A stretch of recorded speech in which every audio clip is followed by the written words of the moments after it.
আসসালামু আলাইকুম। ডায়াগনস্টিক টুল বিডি থেকে আব্দুল বাতেন বরাবর মতো আপনাদের সাথে আছি। আমি মূলত আজকে হচ্ছে গিয়ে দুইটা মেশিনের মধ্যে আমাদের একটু কম্পেয়ার করে দেখাতে চাচ্ছি।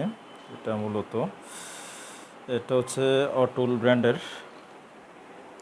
অটুল CT150, আর এটা মূলত হচ্ছে গিয়ে থিঙ্কারের থিঙ্কারের এটা হচ্ছে গিয়ে থিঙ্কার হচ্ছে গিয়ে একটা হচ্ছে গিয়ে মডেলই হচ্ছে গিয়ে ওদের ম্যানুফ্যাকচারিং করে TK-IMT602।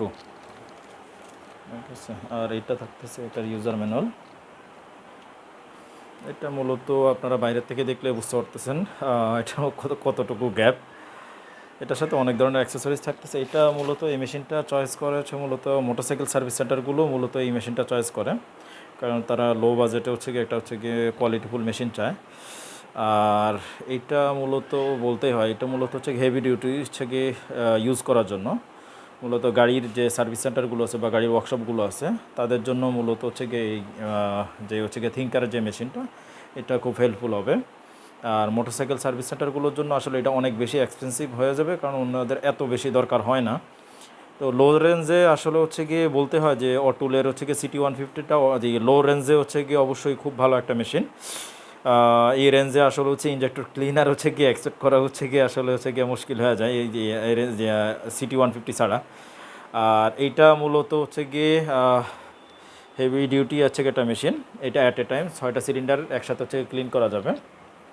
ঠিক আছে, চাইলে হচ্ছে গিয়ে আপনি কম যদি হচ্ছে গিয়ে 2টা 3টা 4টা 5টাও যদি হচ্ছে গিয়ে করতে চান বা 6টা একসাথে করতে চান পারবেন, বা চাইলে হচ্ছে গিয়ে কম যদি চান যে হচ্ছে গিয়ে অ্যাট এ টাইম 6টা করবেন না, ওই ক্ষেত্রে আপনার যদি 4টা দরকার হয় 4টা করলেন, আর বাকিগুলো দেখা গেছে যে হচ্ছে গিয়ে আপনি অফ রাখলেন। ঠিক আছে, এই আর কি, মানে যে স্পেয়ার দেওয়া আছে এভাবে আপনি এগুলো দিয়ে হচ্ছে গিয়ে রেলের হোলগুলো আপনি বন্ধ করে নিতে পারবেন। ঠিক আছে, এভাবে হচ্ছে গিয়ে আপনি দিয়ে হচ্ছে গিয়ে এভাবে যতটুকু দরকার আপনি ততটুকু ইউজ করলেন, আর বাকিগুলো হচ্ছে গিয়ে অফ করে নিলেন। এই হচ্ছে সিস্টেম। আর এখানে বিভিন্ন ধরনের কানেক্টর দেওয়া আছে, যাতে হচ্ছে গিয়ে গ্লোবালি সব ধরনের হচ্ছে গিয়ে ইনজেক্টর আপনি কাজ করতে পারেন। বিভিন্ন সাইজের হচ্ছে গিয়ে আপনার কানেক্টর দেওয়া থাকতেছে এখানে। তারপরে এই যে এগুলো হচ্ছে গিয়ে আরেক ধরনের কানেক্টর, এগুলো একটু বড়। এটার সাথে হচ্ছে গিয়ে আপনার এগুলো লক করে দেন হচ্ছে গিয়ে ছোটো ধরনের ইনজেক্টর যেগুলো আছে ছোটো সাইজ, ওই ইনজেক্টরগুলো ওইগুলো দিয়ে ক্লিন করা যাবে। মানে বলা যায় হচ্ছে গিয়ে ওয়ার্ল্ড ওয়াইড যত ধরনের ইনজেক্টর আছে সবগুলো হচ্ছে গিয়ে এই ইনজেক্টর দিয়ে আপনি কাজ করতে পারবেন। তারপরে এটার সাথে হচ্ছে গিয়ে আপনার যে এক্সটার্নাল কেবল দেওয়া থাকতেছে। এই কানেক্টর যদি হচ্ছে গিয়ে ইনকেস যদি কোনো ইনজেক্টরে ম্যাচ না করে, ওই ক্ষেত্রে আপনি এই কনভার্টারটা ইউজ করে আপনি হচ্ছে গিয়ে কাজ করতে পারবেন। তারপরে এখানে থাকতেছে হচ্ছে লং বোল্ট, এগুলো হচ্ছে গিয়ে মূলত রেলটা লক করার জন্য। এই যে ইনজেক্টর রেলটা মেশিন হচ্ছে গিয়ে লক করার জন্য হচ্ছে গিয়ে এই লং বোল্ট। আর এটা থাকতেছে হচ্ছে আল্ট্রাসনিক ফ্লুইডটা ড্রেন দেওয়ার জন্য হচ্ছে গিয়ে এটা পিছন সাইডে হচ্ছে গিয়ে লাগাইতে হবে। আল্ট্রাসনিকটা হচ্ছে গিয়ে ড্রেন দেওয়ার জন্য। এই সাইড হচ্ছে গিয়ে আল্ট্রাসনিক বাথটা, আল্ট্রাসনিক ক্লিন করার জন্য হচ্ছে গিয়ে আল্ট্রাসনিক বাথ। এখানে হচ্ছে গিয়ে আপনার ক্লিন করতে পারবেন আল্ট্রাসনিক। তারপরে ইঞ্জেকশন করার পরে নির্দিষ্ট ফ্লুইড জমার পর হচ্ছে গিয়ে আপনার সেই এটা দিয়ে হচ্ছে গিয়ে লক করলেন, আবার ড্রেন করে দিলেন, নিচে নেমে গেলো, ভিতরে হচ্ছে গিয়ে রিজার্ভ ট্যাঙ্ক থাকতেছে, ওই ট্যাঙ্কে গিয়ে ফ্লুইডটা জমা হচ্ছে। এটাও সেম সিস্টেম, কিন্তু এটা আসলে হচ্ছে গিয়ে লাইট ওয়েট করছে এবং কি হচ্ছে গিয়ে লো রেঞ্জে হচ্ছে গিয়ে এই মেশিনটা করছে। এইটাও সিস্টেম হচ্ছে গিয়ে এভারেজ হচ্ছে গিয়ে সেম সিস্টেম। এখানে হচ্ছে গিয়ে টাইমিং, এখানে হচ্ছে গিয়ে আপনার হচ্ছে গিয়ে ফাংশনটা কত নাম্বার ফাংশন আপনি সিলেক্ট করবেন। পাওয়ার সাপ্লাই দেওয়ার পর হচ্ছে গিয়ে 1 2 3 এভাবে হচ্ছে গিয়ে বিভিন্ন ধরনের ফাংশন হচ্ছে গিয়ে আপনি সিলেক্ট করলেন। এখানে টাইমটা সেট করবেন, কত টাইম হচ্ছে গিয়ে আপনি কাজ করবেন।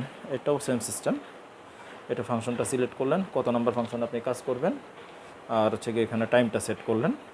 এটা মূলত হচ্ছে গিয়ে প্রেশার গেজটা, এই হচ্ছে বিষয়। ওইটা হচ্ছে গিয়ে থিঙ্কার ব্র্যান্ডের, আর এটা হচ্ছে গিয়ে অটুল CT150, আর হচ্ছে গিয়ে থিঙ্কার হচ্ছে গিয়ে TK-IMT602। ঠিক আছে, আর এইটা থাকতেছে এছাড়া এটা মূলত হচ্ছে গাড়ির জন্য জিডিআই ইঞ্জেক্টর যেগুলো আছে। জিডিআই ইঞ্জেক্টরটা হচ্ছে দেখা গেছে যে হচ্ছে গিয়ে এটাতে আবার জিডিআই সাপোর্ট করবে না, কিন্তু এটাতে জিডিআই সাপোর্ট করবে। আপনার রেগুলার ইঞ্জেক্টর ক্লিন করার পাশাপাশি আপনি এটা দিয়ে হচ্ছে জিডিআই বক্স দিয়ে হচ্ছে গিয়ে জিডিআই ইঞ্জেক্টরও ক্লিন করতে পারবেন। ঠিক আছে, এই জিনিসটা হচ্ছে আসলে জিডিএ বক্সটা আসলে সব ধরনের ইনজেক্টর ক্লিনার মেশিনের সাথে থাকে না। এটা দেখা গেছে অনেক এক্সপেন্সিভ বিদায় হচ্ছে গিয়ে দেখা গেছে যে এই মেশিনটা হচ্ছে গিয়ে মূলত এক্সপেন্সিভ ইনজেক্টরগুলো ক্লিন করার জন্য। জিডিআই বক্সটা হচ্ছে দেখা গেছে যে হচ্ছে আপনি প্যাকেজে ইনক্লুডেড করে নিতে পারেন। আর যদি হচ্ছে চান যে আপনার জিডিআই বক্স প্রয়োজন নেই, ওই ক্ষেত্রে আপনি রেগুলার ইনজেক্টরগুলো ক্লিন করলেন, জিডিআই বক্স আপনি প্যাকেজে ইনক্লুডেড করলেন না। এটা আপনার চয়েস অনুসারে হচ্ছে গিয়ে আপনি চয়েস করে নিতে পারেন। এটা হচ্ছে বিষয়। অনেক দীর্ঘ করে ফেলতেছি ভিডিওটা। তো ডায়াগনস্টিক টুল ভিডিওর সাথে থাকবেন, রেগুলার হচ্ছে বিভিন্ন ভিডিও নিয়ে আমরা আসবো ইনশাল্লাহ। ডায়াগনস্টিক টুল ভিডিওর সাথে থাকার জন্য ধন্যবাদ। সালামু আলাইকুম।